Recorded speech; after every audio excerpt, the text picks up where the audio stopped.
ভারতীয় সীমান্তরক্ষী বাহিনীর পুশ-ইনের শঙ্কায় ব্রাহ্মণবাড়িয়ায় বিজয়নগরে বিজিবির সঙ্গে সীমান্তে পাহারায় ছিল গ্রামবাসী।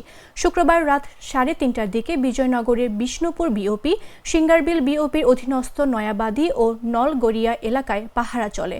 বিজিবির 25 ব্যাটালিয়নের অধিনায়ক লেফটেন্যান্ট কর্নেল জব্বার আহমেদ জানান, বিবিসির সংবাদের অনুযায়ী ভারতের আগরতলায় মানুষ নিয়ে আসা হয়েছে বাংলাদেশের পুশ-ইন করতে। যেহেতু আমাদের সীমান্ত কাছাকাছি, তাই পুশ-ইন হতে পারে এমন শঙ্কা ছিল। আমাদের টহল জোরদার করা হয়েছে।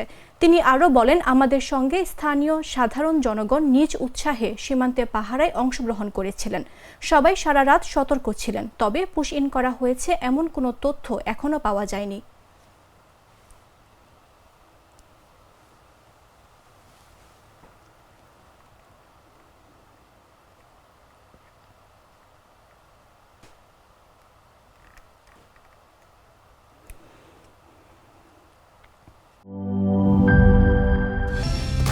কালার এক্সপার্ট, জর্জ স্যাপ এবং মাইল্ড অন হ্যান্ডস টেকনোলজি সমৃদ্ধ অরিক্স ক্রিস্টাল ওয়াশ আপনার লন্ড্রি এক্সপার্ট।